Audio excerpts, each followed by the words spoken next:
Thank you, Mr. Chairman. I must say at the outset, I very much appreciate that the subcommittee is holding this hearing to get input on rebuilding our highway systems. I think that's the right way to begin after this hiatus. And the four of us, in a very bipartisan way, led the Congress to pass the first surface transportation bill in a decade in 2015. Well, we realized then that we had not really begun, as important as that achievement was. It is not yet clear on where the Trump administration stands, or if it is really serious about real investments in infrastructure. I'm pleased that they speak about infrastructure so often. But I think this committee is right to continue the due diligence that you have begun, Mr. Chairman, to highlight our investment needs and the critical need to actually fund them. Stop talking about it. Let's get some money on the table.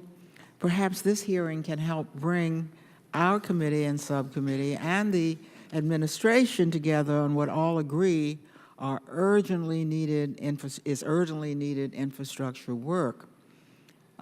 We already have a bipartisan majority on this committee about what needs to be done, because earlier this year, 250 members of Congress, that's within this committee and within the Congress generally, with robust representation from both sides of the aisle, joined Chairman Graves and I on a letter to the leadership of the Ways and Means Committee urging a permanent solution, with an emphasis on permanent, to our highway trust fund crisis.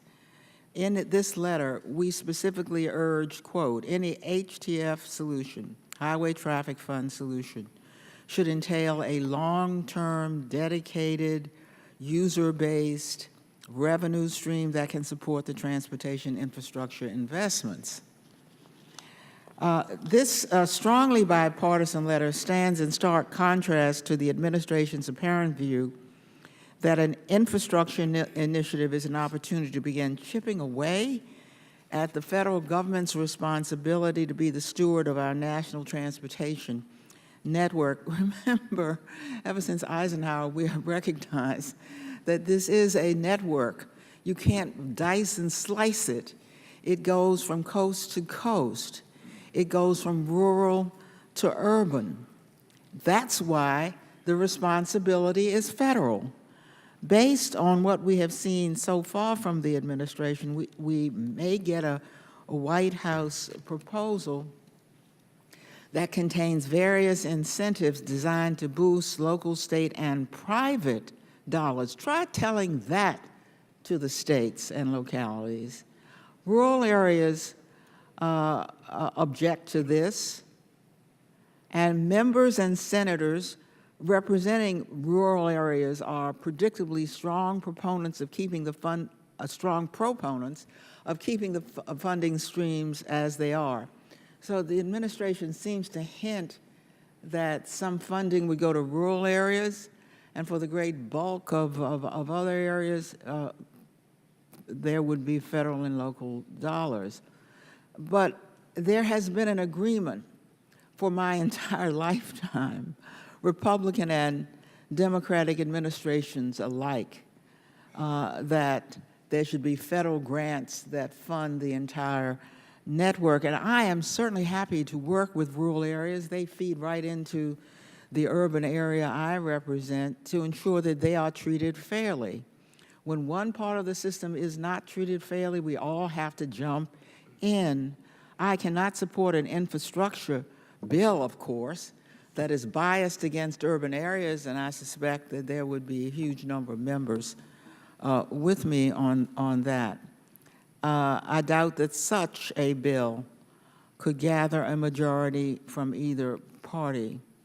So as an example of what a region looks like, I represent the District of Columbia, which is, of course, a densely populated city in a densely populated region where you see all kinds of construction trades, building more offices, apartments, condos, amenities, in collaboration with the rest of the region. Maryland suburbs, Virginia suburbs, the federal government provides a transportation network for over 6 million people.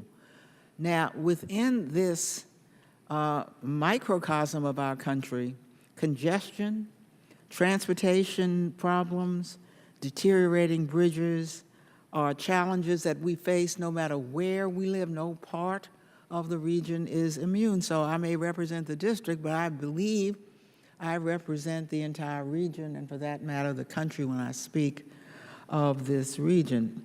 These same challenges, the challenges I've described in this region, are replicated in all our major urban areas across the nation. Maybe we should stop calling them urban areas, because the rural part of our region feeds straight into these roads and bridges, because that's where they come for the jobs, because that's where the jobs are.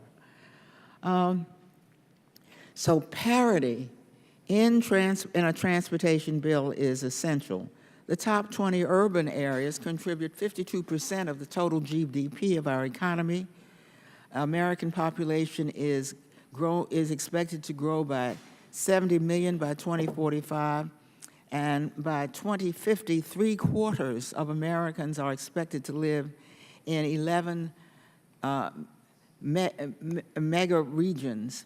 We can no more leave behind urban areas than we can leave behind rural areas. It's pretty hard to disassociate one from the other. Urban areas, of course, are the economic engine of the nation. That's why the rural areas need them.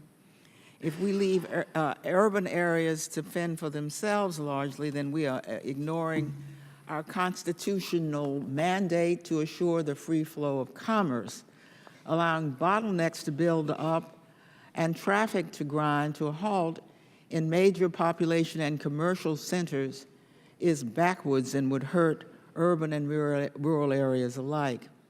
Some of our witnesses today support the repeal of the federal ban on tolling interstates, originally enacted to protect drivers from double taxation. A Rasmussen survey found that just 22% of Americans favor pulling tolls on interstate highways for infrastructure maintenance. 3 times as many, or 65%, are opposed to turning the nation's interstate into tolling roads. We should think seriously about the impact on drivers if the federal government incentivizes federal lanes, tolls that allow drivers to avoid the congested general purpose lanes. Such schemes, sometimes referred to as Lexus lanes, allow those with disposable income to avoid congestion, yet leave the great majority of drivers stuck in traffic. Just a few miles from here in Virginia are the 495 express lanes. Perhaps some members use them. These use congestion pricing with no price cap to ensure traffic flow remains at least 55 miles per hour in express lanes. No traffic reduction requirement exists for the general purpose lanes that most people use, meaning any congestion benefits reside with those who can afford to pay more. In the same vein, the public-private partnership contract discourages carpooling, of all things, that directly relieves congestion. While HOV vehicles are exempt from tolls if they exceed 24% of total vehicles, Virginia Department of Transportation has to subsidize the lost toll proceeds.